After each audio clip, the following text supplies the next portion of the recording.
Hello, everyone, and welcome to episode number 187 of the Beakus Riley podcast. I am, as always, one of your hosts, Emallson, and joining me, we have my co-host, Namali. Hello. And this week, it's mostly a light news week, except for Mostly. the one bit of particularly heavy news. Yes, Uh, yes, yes. yeah, so it's not so much like big WoW news, but big WoW adjacent unpleasant news. So, Yeah. but we'll get to that in a couple minutes. Before we get into that, I have more unpleasant news. Oh no. I still have not killed Tindral. Ooh. It's Yikes. Ouch. it's been an adventure. We crossed the 500 pull mark on Friday. We are now at 502 pulls. Fun fact, multi-report analysis for Warcraft logs has a 500 pull limit, and that's the first time I've actually seen that warning. Nice, nice. Well, you could always up that, right? From the inside. You could always tick that up a little bit. Hmm. Assuming Um, there's no ill consequences to oh, that. I'm sure it wouldn't do terrible things. Yeah, no Yeah. way. Um, but yeah, That's fine. yeah, it's still not dead. Don't have a lot more to say about it because honestly, we're still dying to the same things, um, which is frustrating. But we had we have had to come back with we had a 6% wipe last Sunday. Mm-hmm. When we got to like 7 minutes 15 seconds. We had a couple DPS dead midway through that phase 3, so like we weren't killing it there, Mm-hmm. but it was clear that we did not have enough single target damage at that point. So we had to come in Friday with more single target damage, which did necessitate relearning some things about, you know, root damage. I think that's one thing that maybe we messed up on was waiting too long Yeah. to pull people off of it, because that changes how our demon hunters and warlocks that are carrying the root damage kind of have to play. Mm-hmm. So yeah. But I think you got it I think you got it tonight. I think go in there, fresh head, fresh mind, a little bit of positivity. Yeah, just gotta good mental, play good. Yeah. Don't Exactly. don't walk out of the mushrooms before they explode. All the good things. Yeah, don't have your tank die at 0.5% or 2% and scream for someone to jump on a mushroom. That's what happened on our Oh kill no. actually. Yeah, actually on our kill attempt, Argo, our main tank dies and just screams like red mushroom and like two DPS jump in it, and then we had another mushroom after that was green, a rogue cloaked inside of it. Yeah. And luckily we literally lived with like 5 people alive, but Yeah. it was an intense last 30 seconds on our kill, so or really 10 seconds. So Yeah. um It feels like 30 seconds. yeah, no, yeah, it was Fyrakk was it was interesting, it was long. Or sorry, not Fyrakk, Tindral. Speaking of Yeah. Fyrakk, though, how is your Oh, Fyrakk prog? still the worst boss I've ever done, progressed, whatever you want to call it. No, we are consistently seeing the phase 1 intermission. My guild is extremely bad at two things: counting and colors, which are pretty important in the intermission. No, so we figured out our add-on issue or weak aura issues, so everybody knows about the macro. We're hitting it. We're getting better at that.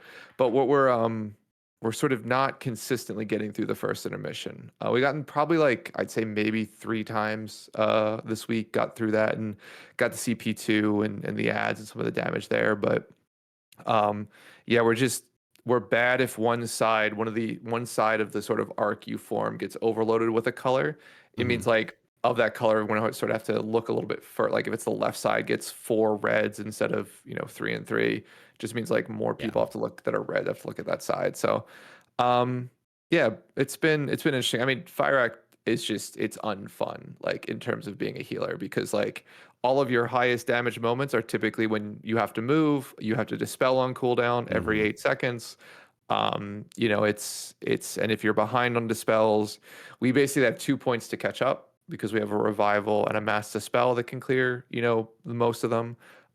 We use those around the dream rends, but like if Yeah. we fall behind, even after that, even after the first Dream Rend, if someone's late on their Dispel, it just means someone's getting 10 stacks and Yeah.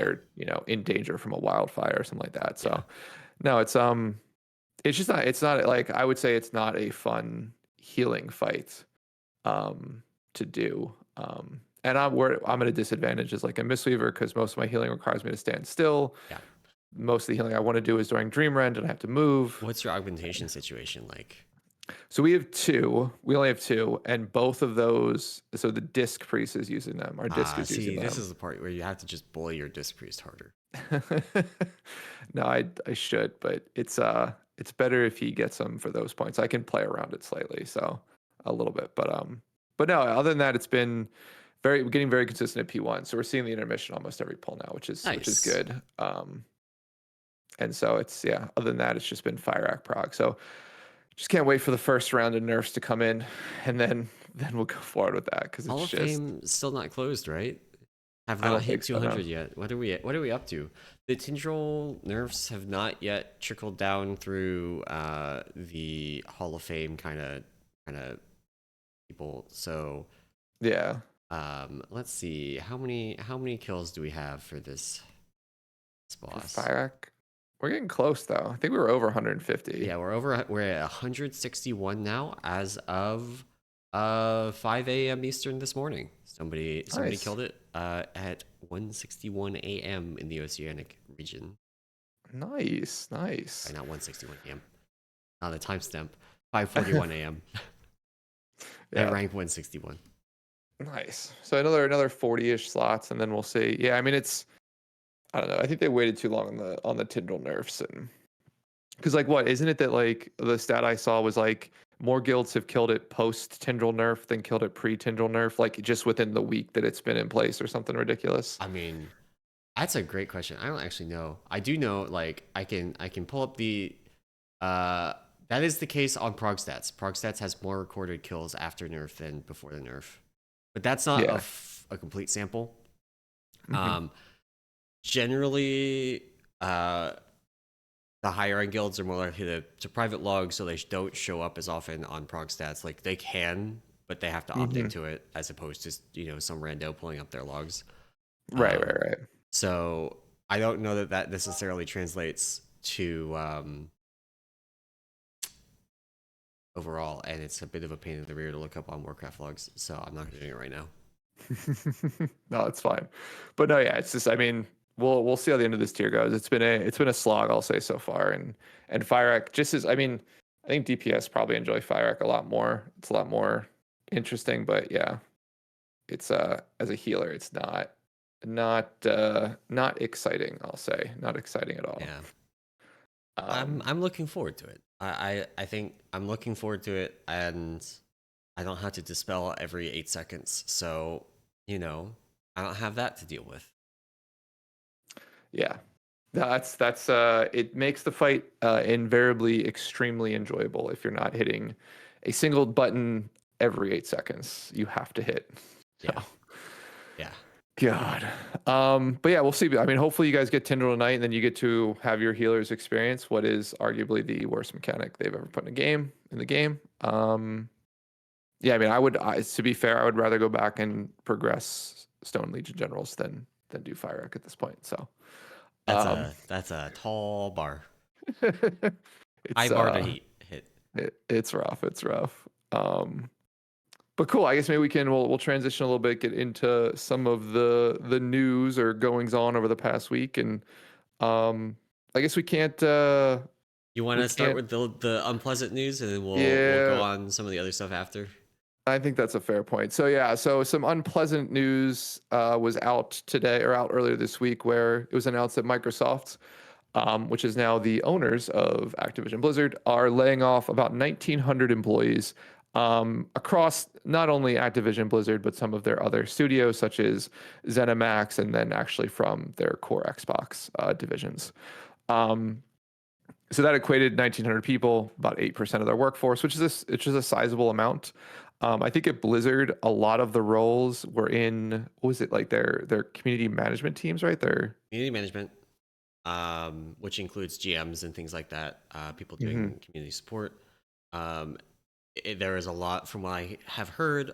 They basically laid off the entire team that was working on their survival game.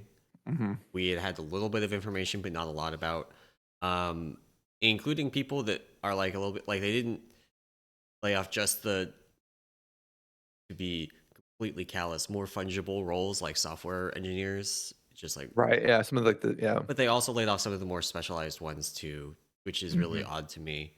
And they also hit sounds like a lot of Diablo 4 and Overwatch 2, neither of which have had the greatest launch. Yeah. I saw a weird number where like Diablo 3 season might have had more people playing it than Diablo 4 season launch. Um, Oh, it's I actually so I guess we can talk about Diablo 4 in a little bit. I've been playing the season. But gotcha. it's yeah, we can talk about that later. Um, it's doesn't sound like they hit WoW too hard. Um, but Yeah. there is also the thing. Um, it sounds like communication of this was also really mismanaged internally. Like Oh people yeah. that I know that work at Blizzard found out about the layoffs from people pinging them after the announcement, asking if they were okay. Not from internal emails, Yeah. not from internal announcements, Yep. right? And in some cases, it sounds like that there were many hours in between the public announcement and people actually finding out if they had been laid off, Yeah, which which sucks, is but that it's not uncommon for a large corporation. I mean, even in my own personal experience with my real life job, like my CEO announced cuts on an earnings call, oh my god, and then 6 or 7 months later, people just got a call one morning that says, "Yep, your role's being eliminated the end of next month." So like it took 6 months of people not knowing if they were getting fired, that's knowing that these terrible. layoffs are coming, That's and actually then getting a honestly note. that Yeah, makes so it's Blizzard or Microsoft look a lot better, but it's oh still yeah. shitty. It's shitty in any regard, but I think it's just that's just a unfortunately a an issue of large corporation. It's just like Yeah, trying to get ahead of the external news before you take care of like your internal employees, right? yeah, Control the narrative that way. So yeah, I mean, I think to be fair, like you always expect, and just this again, I'm trying not trying to be mean about this, but anytime you do any sort of corporate merger, there's always some sort of reduction, right? Because there's going to be duplicative roles that like yeah. think about it just very easily. Like there's an HR team at Activision Blizzard, and And there's an there's an HR HR team at team at Microsoft. Microsoft. Yep. Microsoft, like the HR Yeah. team at Microsoft might take a handful of those people from the HR team at Activision Blizzard, but they're not going to take everybody because they Yeah. don't need everybody to Yeah. support. So, yeah, no, there's definitely some redundancy in roles, which sucks. But 1900 is a lot. 99 is a lot, and it's also It's a like cross. how do It's you what redundancy is there between Blizzard's unannounced survival game and other teams, right? Like, so to be fair, I think the unannounced survival game just was never getting out, and Microsoft finally made the decision, being like, "Yeah, we're done here. Like, we're not." I mean, I think that's that was more of possible. a That is yeah, possible. There was like Titan that was unannounced forever yeah, behind the scenes and turned into like Overwatch, and then portrayed with Overwatch 2. But yeah. Yeah, no, it's not just in general a bad situation over there at Blizzard. I will say that at least for the people that I'm close to that work there, they are all safe, but yeah, most of them are like they're in like art department and design, so like yeah. they I were mean, seemed like they were not hit. basically the only people I know are on the WoW side. Uh, Okay, yeah. so and it does sound like the WoW side didn't get hit particularly hard, which is um, both like that's externally validated from what people have been posting on like Twitter. Hmm. Um, so that's good, They got a good product. I guess. But it They also got the three best MMOs out right now, bud. Come on. what WoW Classic, WoW Season of Discovery, is that the three? Exactly. That's the three, man. Um, yeah, it just sucks. It especially Yeah. sucks. One of the things that I think is really awkward is people were generally excited about, the merger Yeah. because it would mean the removal of Bobby Kotick, right? Yeah. And people were hopeful that that would mean things would be better for ActiBliz. And a month later, 2,000 people lose their jobs. Yeah. Yeah, no, it's definitely, I mean, I don't, I think there's no such thing as like a good corporation when it comes to like the individual, right? Yeah, So like no matter who the boss is, like definitely there are some worse people to lead a company than others, but like Microsoft is still, $3 trillion company with, yeah, Xbox being, I would say, a fairly small part of that number, right? Like it's yeah, not an insignificant amount, but yeah, it's not Microsoft's like services division, which is, a yeah. massive thing. One So of the things I wanted to touch on as well. So Mike Ybarra leaving the company as well. yes, Another leader that was one of the original co-founders that had come back to the company is now leaving again. I don't think that their story Alan Adam. is as interesting as Mike Ybarra's, who had said to a reporter at BlizzCon that they would have to be dragged out of Blizzard, Yeah. Yeah, which and I now mean, they're leaving. yeah, I And think I mean, you I, might know this better than I do. People have been commenting that like this may be that he's leaving and he was just given the ability to say he was leaving and is actually being eliminated as a duplicate role, like you were saying. yeah, no, I mean, I think so. The way that Microsoft had come out during their trial with a couple of diagrams for how it would be structured, so there still would have been a place for like a studio head, like Yeah, for a Mike Ybarra role. I feel like I think I remember that. I don't know. It's tough to say with Mike in terms of like whether it was his decision or whether it was a decision he was told he could make, right? Like right. hey, you can make this decision or we can just let you go. Like you can either, Yeah, leave amicably. Like I think a lot of executives they'll do it this way. yeah, So I mean, I think I can see it go either way. I think the other thing too is like with Mike, I'm wondering if as he got more details about how they're going to structure like the reporting structure of who reports to who and where yeah, Blizzard fits into the larger Microsoft machine. He's just like, yeah, I've done this before. I'm not a fan because I mean, yeah. like we talked about this. Mike came from Microsoft. He actually puts Right this in this tweet. Like he spent 20 years at Microsoft, came up through actually I think it was through the Windows ranks and then moved over. And into I think when he Xbox. left, he was like head of all third-party studios at Xbox. So Yeah, like anytime they had a third-party studio come in and do some work, like he led that arrangement or that relationship. So yeah, I mean I think it could have gone either way. But yeah, that is an interesting quote from like I think it was what Schreier talked to him, Jason yeah. Schreier talked to him at Jason BlizzCon. Schreier. Yeah, yeah. I mean, it's probably one of those things where like at the time he's like wants everybody to seem gung ho and be like, yeah, we like this idea, and then behind the scenes he's like, dude, I'm gone no matter what. Like, Yeah, he's like, he might have already had his marching orders at that point. He's just trying to yeah, save some PR face. So yeah, I mean, it sucks to lose Mike because I think he, at least in terms of community perception, made it seem like he was a part of, like he was a person who played games and also happened to run a game company, and that yeah, there was a little bit of like connection there. Just in terms of like, even if he couldn't like, he's not gonna like get Survival Hunter buffed, right? Even if you yeah, yell at him in like his Twitch chat, but like he'll still be like, well, we can, send your feedback to the team, like basically do like the PR move and be like, yeah, yeah. we'll talk about it. So. No, it sucks to lose him. I wonder where he ends up, but It's yeah. also like the layoffs specifically impacting the Diablo 4 um and Overwatch 2 teams. Notably, I did not hear anything about them impacting the Diablo Immortal team, which is interesting. It's Um, well, when you print money in, it's yeah, easy not to get your team fired. yeah. Like, It also sucks because though I can't speak for Overwatch 2 as much, but like Diablo 4, rough launch, rough first season. They've made a lot of good strides over the past couple of seasons. It is significantly better. It's still they're missing something, especially from the seasonal element. Like I mhm. played this season, and the first like 30 levels were kind of a slog, and I think a lot of people would bounce off of it. Um, Yeah. because like I played Ball Lightning Sorcerer last season, which was coincidentally just like the best build in the game. Still the best build in the game. Hmm. Um, but I'm playing Meteor Sorcerer this time around, and it just like the first 30 levels were just like kind of slow and miserable because you don't have anything to make your build good. Yeah.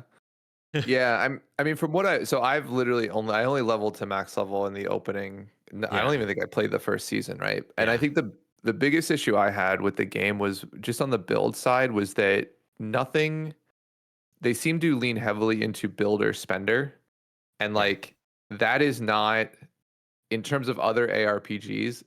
that's not the way, like And that's it's not the way people want to play. that's Like it's actually not. part of the issue earlier on that I was running Yeah. into is builder spender. But once you start getting legendaries, you can break that and you can break out Yeah. of it because you have a bunch of resource generation from legendary effects. Like I have one, I'm playing Meteor, it roots people when they get hit, and Hmm. when I crowd control anything, including rooting them, Yep. I get mana back. So if I hit a crowd of enemies with a Meteor, then it basically refunds itself, and so I can Right. just Yeah. cast Meteor. And the same thing with like the ball lightning build last season. There was a bunch of mana gain effects from like different things, so you could just spam it. But it doesn't work like that earlier on, and it takes a while to get to the point that it does work like that. So you have this kind of slog early on where Yeah. things slow and they're a little bit damage spongy, and um, your build's kind of not working, and then you eventually like you cross that point where it starts to work, but it takes a while to get there. In contrast to like a Diablo 3 season, Yeah. which has a very clear. I think actually one of the secret successes of the Diablo 3 seasons is that you're guaranteed to get a set, so you know that even if your luck sucks and you don't get any of the legendaries that you want Yeah. as you're going, you finish that season journey and you have a set. You will have a good set. You will have a good build. And that gets you started, and it puts you in a place where not only is the leveling faster, getting Hmm. to that point is, I think, faster than in Diablo 4. The game itself is faster overall. There's a lot less damage sponginess in Diablo 3. And at the end game of D4, I like the pacing better, but it takes a long time to get there. And I do Yeah. not like the pacing better early in Diablo 4. So, yeah. Yeah. That's yeah. Maybe that's the Diablo format. We can stop there because Yeah. that's been like the rough, Yeah. like that's been like the rough for me to But get into it has been based on that. So like with their teams getting significant cuts, I don't know how you expect them to continue improving the game at that level. Like, is yeah. that just like the death knell for those two games? Yeah. I don't I don't know because I mean I think the thing is that there's still maybe not Overwatch as much, but there is still like Diablo still has a name in the industry. Like it's Yeah. still a strong IP, Yeah. right? And so like I think there's the chance that you like they can pull they can pull a D3 where like, take a year, take an additional year, Yeah. and make the game good and come back and do a bunch of stuff. Or I mean they do it could be the next Doom, right? Like Doom, great game, but like there's a couple Doom games there in like the early 2000s that That were were trash. bad. And then Yeah. you get Doom 2016 and that's Which is literally just the best it's the chef's best for kiss. like it's the best first person shooter, like story-wise, single player wise that I've ever played cuz like it's It's so good. literally yeah. So I mean I go like I back think and play it there's from time to time. It's so good. yeah. But I think there's levels of like reducing I think reducing the team definitely hinders that, but I mean, it could also be part of a strategy where like they will bring in now that they're a part of Microsoft. You don't need a Yeah. Diablo team. You have your Diablo design team, and then you farm out or you send out the engineering to a Yeah. different team at Microsoft, right? So, I Yeah. mean, we'll see what happens in the next couple of months, but Yeah. I would imagine at least initially there's going to be a lot of consolidation of like, okay, this is core what Microsoft wants from Blizzard, Yeah. and then there can be an expansion potentially after that, but.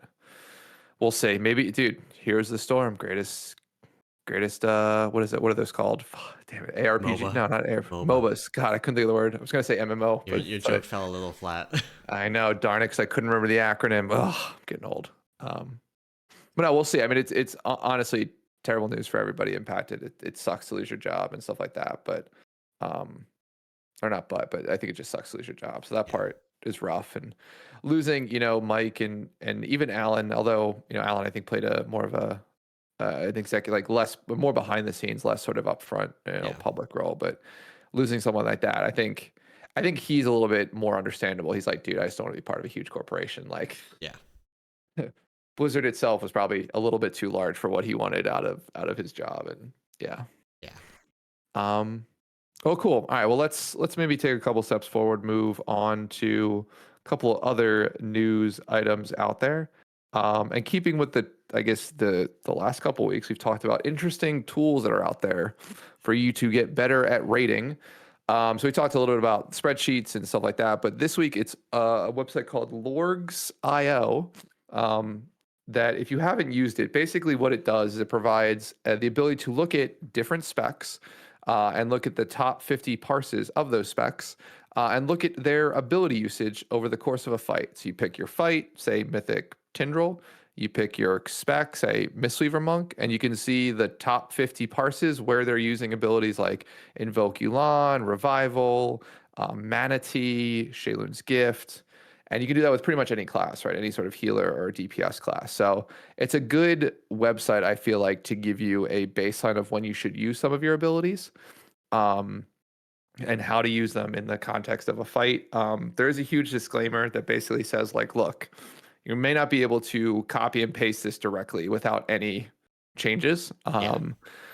Number one, because of say fight timings or push timings, right? Where like if another guild 4 healed and you're 5 healing, they might be able to push things slightly quicker. Yes. Or they might do a slightly different strategy where they might hold because they get better alignment later on in the fight and your team isn't doing that. But in general, it gives you a good baseline understanding of okay, what is a good way to use my abilities. I'd Yeah. say only thing for healers is like keep in mind that like sometimes your spells are being used. Sometimes spells in these logs are being used where your team might have a different cooldown Yeah. like entered. So don't just blindly follow it, put some thought into it, but at least it gives you a baseline of saying, okay, here's where they're ramping, here's what buffs they're getting and things like that. So Yeah. super helpful. I use this to help with healing CDs. We've run a super off meta comp this Hmm. season, so we basically have not. But like on a couple of these bosses, we couldn't even find a healing comp that had two of the same healers. Like on Smolderon, like Nice. the extent we could do is like we could find a Holy Priest plus Mistweaver log, but then the other two healers were just wild cards. Hmm. Um, like we didn't have a Disc Priest and we didn't have a Holy Paladin, so that just cut out a lot of the early logs that we could look at. But I could find individual ones where they had, a Preservation Evoker and a Rustic Druid, just not together with the other things, and get an idea of where those people were putting their cooldowns and use that to help setting cooldowns for our guild. Um, Gotcha.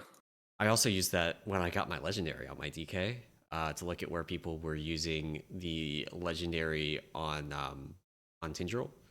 And the predominant strategy is actually just to send it. Send it on cooldown, send it on pull, send it at 2 minutes, which happens to overlap with the damage taken buff or the damage buff that you get. Okay. And Nice. if you land quickly, you can get that on the boss HP before his shield goes up. So you get a huge amount of boss damage from that. And then it also happens to line up with the very hard set of roots that you have to break at the end of the fight. Nice. So, Nice. yeah, it's a very useful tool. Very cool. Very cool. Yeah, no, yeah, I love it. I mean, I use it particularly when, yeah, if I want to see if there's a specific thing I need to do. But yeah, no, it's awesome. It's awesome. Um, cool. All right. Well then, sorry. We Uh, also this week finally got some bind on equipment or bind on account stuff to use yeah, all of our currency on. We're no longer all using on our those mains. all those flight zones, I literally just sit at 2,000 Yeah, every day. yeah, Um, which is great. Yeah, no, yeah. So there is a dreaming equipment chest, which is a bind on equip item for 350 flight stones, which allow you to get your alt some gear. So I believe it's 441 BOA gear, bind on account gear. So get your alts up there. You can boost something and then buy them a bunch of crests, and you can get a veteran track item to upgrade and use for your alt. yeah, So a nice little random addition. I guess one caveat does require 1,000 Mythic Plus score, which basically means you've walked into at least like 4 15s or something, whatever it yeah. ends up being. It also very annoyingly you don't get to pick the slot. Like they've gone back and forth on this. It is a random item, which means you can buy Yeah, 10 and get 4 unique slots, which is extremely annoying. yeah. Um, but yeah, I don't know. At the same time, like I have no further use for flight stones basically on my main. Um, like I need another like 250 total in order to craft one more item eventually, and Hmm. that's it. Nice. Yeah, I can't literally cannot craft any items. Yeah, Like I get yelled at for not having a what are those food pouch yeah, hot pocket but it's things? a downgrade to put it on any slot. Yeah. Yeah, Any slide, yeah, it's great. Love this game. I have a crafted ring still, and I think there's one that's technically better raid, but not getting it right now because we're extending. Yeah. And then I still have a heroic belt. I have not gotten one from the Mythic Plus row, so I'm Oh, gonna go in and craft one of those actually this afternoon. Um, nice. and get that. It's just like 3 eye levels higher, right? Yeah. That's all it Yeah. is. Unfortunately for me, my best embellishment is on my ring. So, Yeah. which is a lovely, we'll say, feature of Blizzard where the embellishments aren't the exact same amount depending on what item slot you crafted on. Wait, really? So Verdant Tether, I believe it's 20-ish% stronger if it's crafted on a ring versus any other Why? piece. What is that on the tooltip, or is that just like how it works? That's how it works. What? That's how it works. What? Yeah, I love the embellishment system. So yeah, we found that out That's jank as going into hell. this. Yeah, going into this tier. So or this season. At Yeah. least like for Brewmaster, you use the slimy boots, and then it literally doesn't matter where you put the other embellishment because it actually doesn't even need to be on a high level piece. For a lot of last season, like early on Yeah. last season, I just didn't up. I put it on. I had an old copy. I just put bracers on. It were like low eye level, but nobody cares because they're bracers. Hmm. And I just crafted other stuff that was more impactful than bracers. I like that. I like that. Yeah. So it's yeah, but we get the catch up gear, which is nice for probably alt season. People getting alts. I got to get my new main leveled up. So I've been playing some Disc Priest recently, which has been that sounds terrible. I have gotten above the gear level that this stuff gives before it actually came out. Would have been nice to have though, That is true. That because is true. across my characters I probably have like 8,000 flight stones Oh, to spend. Jesus. Yeah, I definitely only have 2,000 because only ever going in on the main. Um, but cool. Awesome. Well, that's a little bit of catch up gear in retail for you. Also sticking with retail and some fun things. There was some more, we'll say, updates to Fyralath. Here, How do you say laugh. it? Yeah, Fyralath? Of course, legendary axe. So this is going in with the reset. I believe it's this reset coming up, correct? If I'm, yeah. yeah. So No, it's with actually, I the think it's reset. already in. I think it's already in. Okay, Wait, maybe. cool. Hang on. I'm. I believe they posted this after reset last I think they week. posted it after reset, and they said it's coming in the next. Yeah. So. Uh, it actually doesn't say that those are going in with the next reset on the blue post. Okay. So then maybe they're already in. And I can confirm it is now affected by haste. Gotcha. It's Oh yeah, they very went in on Tuesday. noticeable. Yeah, it's Yeah, very noticeable. they went in on Tuesday. But yeah, so a couple things. They now Mark of Fearlath. God, dude, what an awful thing. Basically will apply to all secondary targets for obliterate. Um That's a and also so one of the things for context on this, only certain abilities apply Mark of Fearlath mhm. in AoE. So for Blood DK, for example, Blood Boil, which hits all targets, does not apply Mark of Fearlath. Your only AoE way to apply it is Heart Strike, which is Mhm. target capped at 5 while you're in Death and Decay. And if you're not in Death and Decay, it's target capped at 2. Oh. For Frost DK, Obliterate is their way of applying Mark of Fearlath. Well, okay, there's a couple ways, but basically, Obliterate was only applying it to the primary target Mhm. because of the jank around Obliterate Cleave in Death and Decay. So Yeah. this is a fix that makes that apply to secondary targets of Obliterate in Death and Decay, but that's still target capped at like 3 or something. Minor. It DK Cleave needs love. Oh my god. I think it's fine. You guys Like are fine. at least like Blood DK has a bunch of buffs to make standing in like Death and Decay in general worth it. Um, Mhm. Frost DK, Death and Decay is terrible to play. It sucks. I hate it. I actually stopped playing Frost and I just don't DPS and keys anymore on my DK because I hate Death and Decay so much on So Frost. funny. It's so bad. And you literally can't AoE with a Obliterate build without it. You actually can't. You don't have AoE abilities.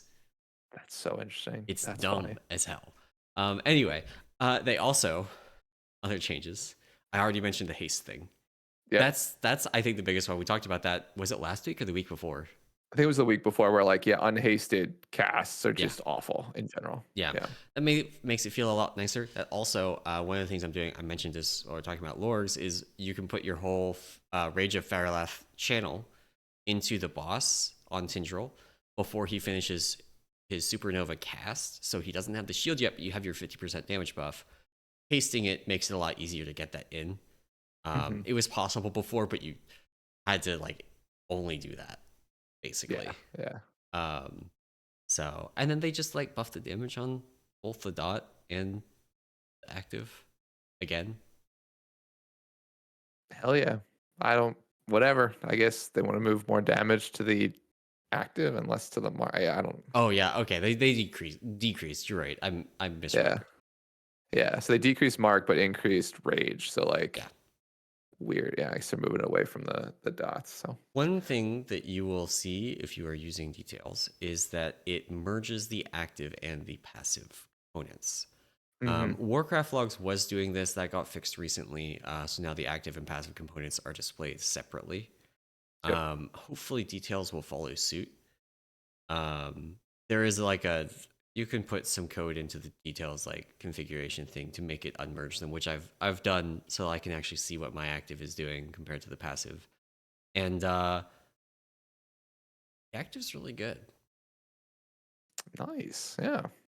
It is. It's a pretty good weapon. The oranges should be decent. It's pretty Our good. rep paladin still does not have one, so we're still killing heroic Fyrakk every week. It's great. Yeah, same. We went in this week. We got 2 legendaries last week. You know, one on me, one on alt. You know how many we saw this week? Probably 0. 0. Oh god. 0 again.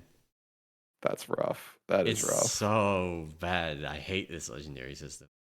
Yeah, they need to do something. It's definitely annoying. Cool. All right, and maybe just a couple other things. I guess we can sort of all call this news. I sort of broke them up in the notes, but they're really all news. Doesn't matter. So next up is there was a little bit of data mining, in WoW this week. The Reigns of the Kokron Warwolf, which, if you're not familiar with this mount, was the mount given for ahead of the curve for basically killing Garrosh Hellscream in Siege of Orgrimmar on, I guess at the time was heroic difficulty, would essentially be mythic difficulty today. Was the mount reward for doing that. And they have now added a trader's tender cost to the mount. Looks to be a placeholder value, but potentially this mount's heading to the traders vendor soon, which is cool. I will say it's interesting that they put mounts like this out there. Because to be fair, I feel like you can solo this today if you really wanted You can't it. get the ahead Oh of the no, curve sorry, ahead of the achievement, curve. though. You can't. Yeah. So Sorry, this is I lied. unlike other current, like other more recent mythic mounts, Yeah. where you can go back and solo it, and it's like a 1% drop rate, like Invincible. But you can get it. So this is unique in that regard, and I guess other AOTC mounts technically come from a quest. So I don't know if you can get those anymore. Like I don't think you can get the AOTC Moose from Archimond in Hellfire Citadel. Yeah, and sorry, just one correction. Ahead of the curve is actually the normal mode difficulty kill. Cutting edge is the heroic / mythic. So this was actually just to kill normal mode Garrosh Hellscream. So yeah, so cool that they're bringing stuff like this back. Like I said, I think there's been enough time passed since Mist that like if you really cared to get the mount at the time, or if you have the mount, like I don't know the last time I've mounted this one. I use the mythic Garrosh mount all the time because it's the mechanical, what is it, Scorpion. Oh yeah. Yeah. That's one of my favorite mounts. But now it's bringing this back potentially. I guess it's data mine, so we don't know for sure, but potentially bringing them out to the traders tender, which I guess set a little bit of a precedence for like these old achievement bound mounts from being potentially obtainable Uh, moving forward. So Possibly a hot take here. okay, Um, with the prevalence of sales, I don't mind if they put old mythic mounts on the trading post, right? Like we sold that is true. hundreds of Jaina mounts. We sold a Hmm. bunch of N'Zoth mounts. We did not sell any of the Jailer mounts, but we did sell some of the Sylvanas mounts. We have not done many sales this expansion for Hmm. like end boss mounts, but we've sold other things. We sell AOTCs. Like the these mounts are effectively already available for real money by just buying tokens. It's just really expensive. Yeah. So I don't mind at all if they take like you already don't know if you see somebody on like the end boss mount like the Zareth whatever it's called one from the jailer, you don't know if they Right. actually Yeah. killed the jailer, or if they just bought a run. Yeah. Yeah. No, I would. Do I agree with you or not? Ugh. I mean, I would say I probably agree with you at the end of the day. I probably am not happy about agreeing with you, but I'd say I'd probably agree with you. I still think, like, to me, just personally, mounts are at least nowadays, are the one thing that I think are just like show some sort of distinction. Yeah, At least traditionally, I think but you're right with the prevalence of sales, like it's difficult to know. But to me, like mounts are always that thing that yep, I chase. Like I don't care about generally gear. Like yeah, a Fyrakk drops nothing I need. yeah. I do not care about what gear he drops. All I care about is the mount, right? And Fair, like in fair. general, it's been like that. Like with most end bosses, by the time we get to them, we're like so many purples anyway. Yeah, There's nothing I need off that guy. Which is I guess a good thing, bad thing. But yeah, so potentially we get the Trader's Tender mount, or sorry, this ahead of the curve mount, on the Trader's thing, which maybe coincides with this Pandemonium thing that's coming up yeah, from a what was it called? What are those things called? Roadmap perspective. Excuse me. yes. Um, cool. A couple other quick. Quick, I guess note on that. Oh, sorry. This mount, um, okay. When did Siege of Orgrimmar get released? 2009. 2000, not 2009. That's more Wrath era. 2013. Oh, it's that much later. Yeah, Wow. So it's been 10 years. it's been 10 years. Yeah. And I think Put that's that the other mount thing out here. there. Like, if they were to put the current Mythic mount on the trading post, I think that would kind of suck.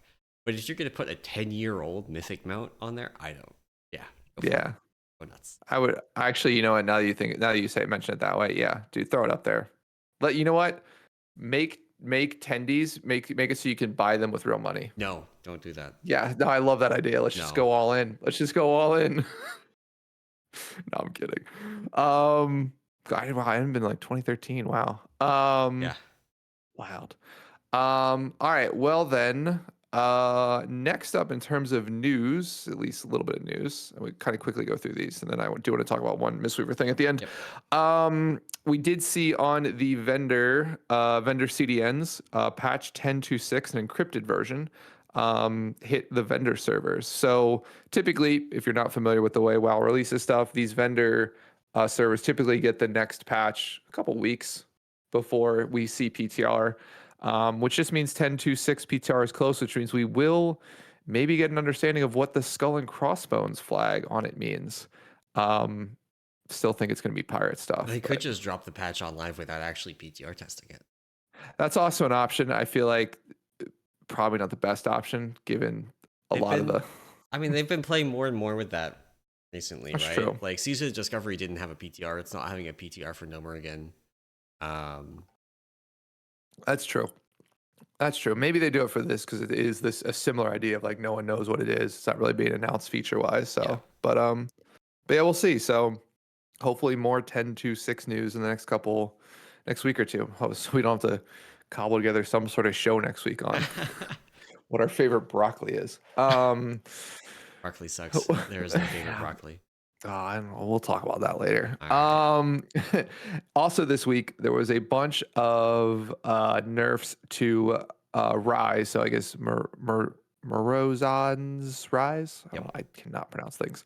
So a bunch of nerfs across the board to trash, to bosses. So trash around the tiers area basically had a health reduction and also a little bit of reduction in the abilities that they cast, the timing of them, so more time between them. Tier, that boss itself had its radiant barrier shield decreased by 15%, which is good. Just makes the boss a little bit shorter. Yeah, slightly shorter.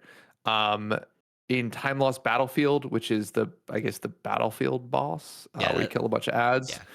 Yeah. Um, the boss now moves 50% slower while they're blade storming, which is good. Lets you get out of range of it. Although, to be completely fair, if you're a melee in a lot of the groups I'm in, you're just chasing the boss anyway, and not caring. One of the things this does is so they nerfed that. They nerfed the boss gets stacks when he kills one of the golden like friendly NPCs of this buff, and every time he like auto attacks with the buff, it assumes when it does damage to the group. There are basically two ways that people int this boss. One is by pointing a frontal down mid and just like giving the boss 10 stacks, which is a great way to wipe to this boss. Love that. The other way is somebody like getting the blade storm chasing them and then just yeeting away, just zooming off, and you say run away.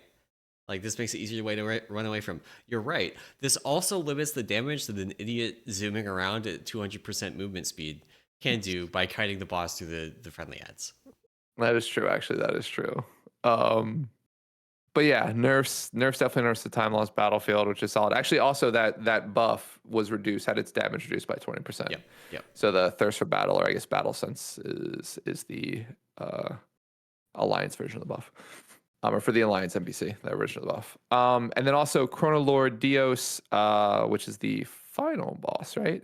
Yeah. Had their breath initial damage reduced and periodic damage reduced, which is huge. That's very nice. Yeah, which is, oh my god, I remember doing this. This is a sneaky prot warrior buff. Oh, it's so great for prot, yeah. And then also Coronal Burn, which is the spell dot that the ads put out, right? Yes. Mm-hmm. And then Infinite Blast, which I think is just an ad blast. Yeah, the ads just cast it. Yeah. So nerfs all around for Murozond's Rise. So if you still need items from, what item drops in Rise? That one has all of the weapons that drop from Dawn of the Infinite drop from that boss. So specifically Iridol, I think. Yes, so right, the staff. Yeah, because the pants, I was trying to remember what I farmed, but the pants are in fall. They're off the front half. Yeah. So but cool, some good nerfs to that boss. The final boss, I think that frontal, yeah, if you were a Prot Warrior, was just hell on earth to deal with. So so cool. And then with the last 10 minutes, do want to talk a little bit about so Wowhead has been putting out over the course of the last couple of weeks, essentially retrospectives and look aheads from a Dragonflight perspective by spec. And so today we got the Mistweaver sort of retrospective and wish list essentially for War Within. And so June, the writer over at Wowhead for Mistweaver, did a great job from a write-up perspective. To be fair, I haven't literally only read the Mistweaver one, so like I have zero context of like what the other ones look like, and maybe they're as good.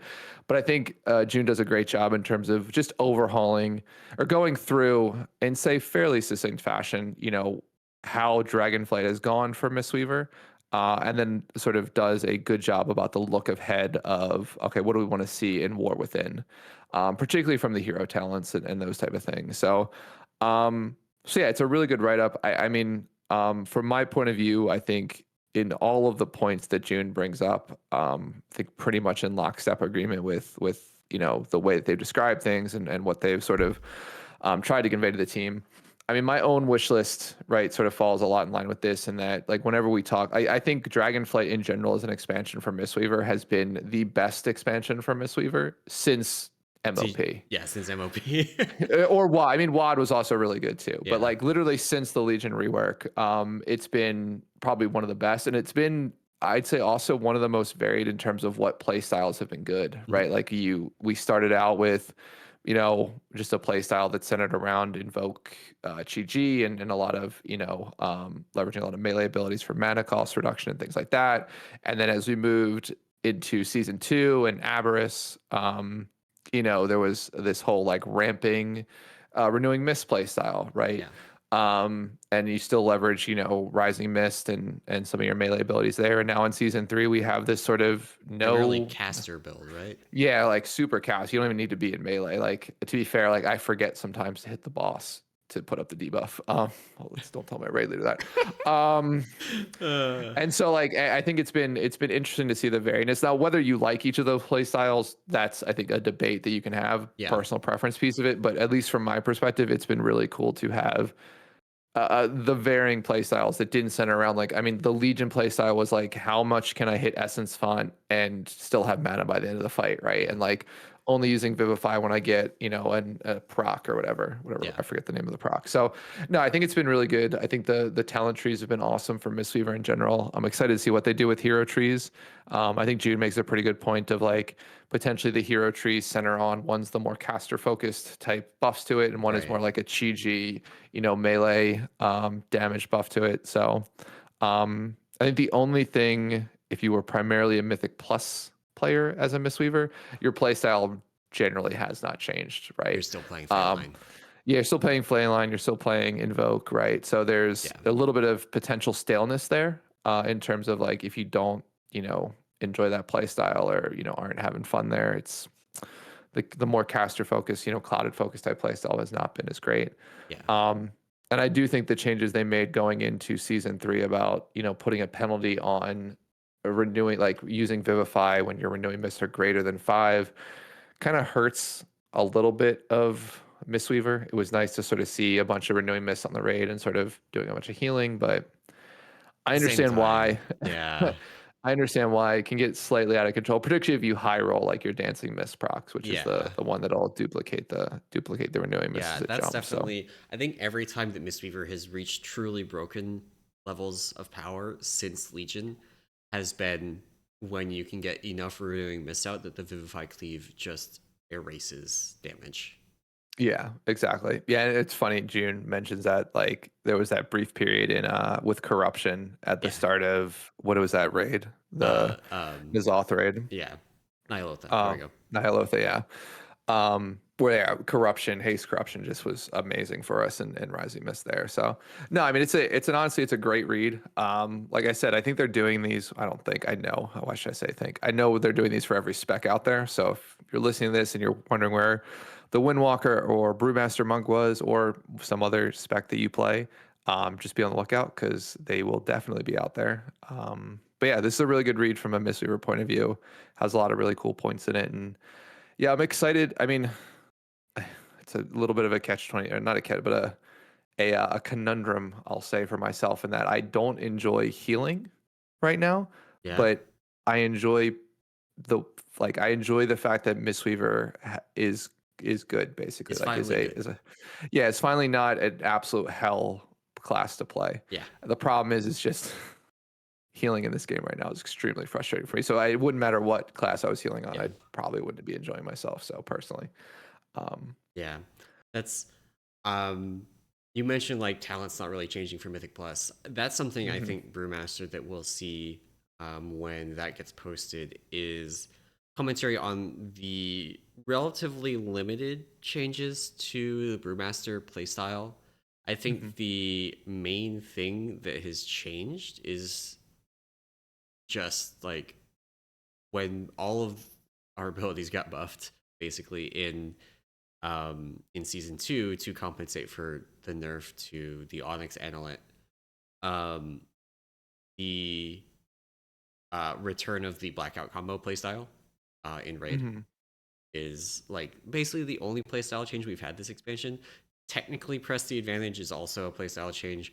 Practically, whether you played that or not is there's a lot of people who just haven't touched it And there's also a lot of people. I mean, even if you have touched it, it's just not that big of a change. It's just like you skip your filler buttons. Basically, you don't have filler buttons anymore. So it plays a lot like Yeah. the original revision of Brewmaster in Dragonflight, where you just in Mythic Plus, especially where more people play Press the Advantage, you just don't push Tiger Palm very Hmm. much. So it removes that button. It removes one of your cooldowns, and that's it.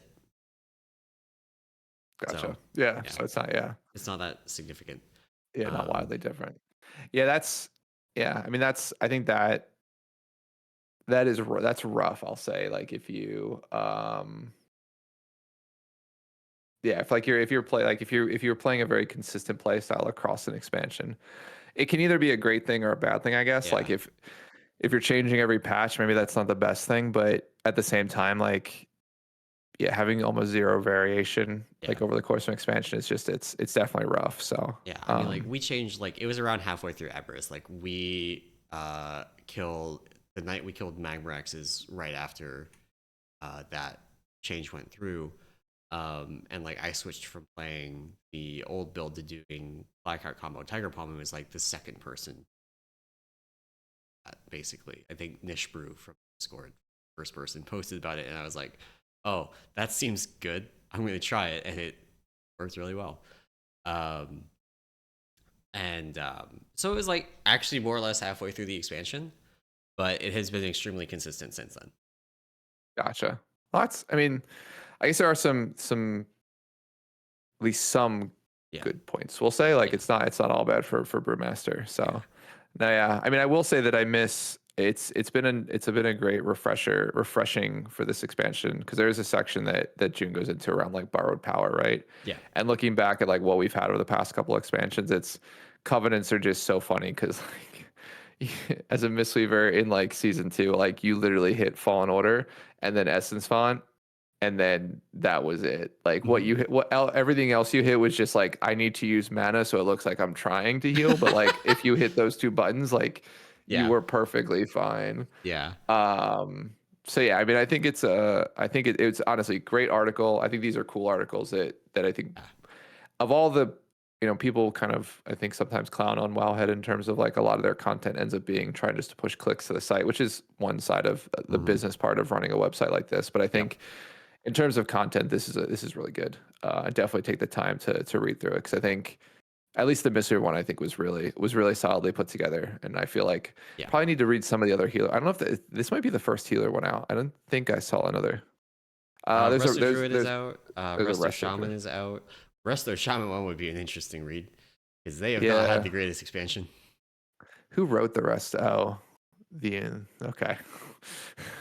That one might just be like resto shaman needs a ton of buffs. Dude's notorious for being like this class is awful. At the very top of it, they have a quick disclaimer. A lot of this might sound overly negative, but the spec has come quite a long way over the course of Dragonflight. Uh, However, in order to keep this as short as I can, I'm mostly looking at things that still need changing. That's a good. That's a good disclaimer to keep at the top of the resto shaman one. That'll be fun. Yeah, But cool. Yeah, I guess maybe I'll read these other healer ones, see if they're yeah. as interesting. But I gave the Frosty K and Augmentation Evoker one to read. The Augmentation one nice. is very interesting, talking about the differences between the autopilot versus spreadsheet and the intense amount of spreadsheeting required for the spreadsheet one. Yeah. Um, that's one of the WoWA maintainers primarily works on Augmentation Evoker, and like they have a note generating thing for Oh, augmentation. really? And it's like there's a couple of these. There's this one. There's another site that does note generation for Augmentation Evoker. Mm-hmm. Um, it's really silly the level of like, and like these sites are trying to make it more the spreadsheet playstyle more accessible, which Yeah. is good. But the gap between the autopilot and the spreadsheet playstyle basically means that if you're playing autopilot, you may as well actually like not literally AFK, but you're not doing good. Yeah, exactly. Yeah. Yeah, you definitely need to, yeah, from my experience, you need to know who you're buffing, when you're buffing, how you're buffing, and then like understanding Yeah, other classes like when they're getting ready yeah, to pump and stuff like that. Yeah. Interesting. Maybe I'll read that one. That will be Yeah, let's all feel bad for the augmentation evoker. Yeah. Yeah, it seems And if you want to deeper dive into why Frosty K, AoE, and Mythic Plus is a pain in the ass to play, very annoying, the Frosty K one is also a good explanation of that. So, nice. if you want to, Nice. some insight into that, it's there. I want to, I like playing Obliterate. I do not like Death and Decay. Very Gotcha. frustrating. Anyway, I think that is going to bring us to the end of the show today. Thank you all for watching and or listening. If you enjoy this podcast and you want to support it and the other work that we do over at the Peak of Serenity, you can do that over at our Patreon, patreon.com/peakofserenity. And of course, come and join the Discord. It is the best place to learn about new meta builds before they're the meta builds. Mm-hmm. So come hang out. Just, lurk, say hi, bully anomaly, any of the above. Sounds But, good. but that is going to be it for the show today. And thank you all for listening. See you next week. Bye.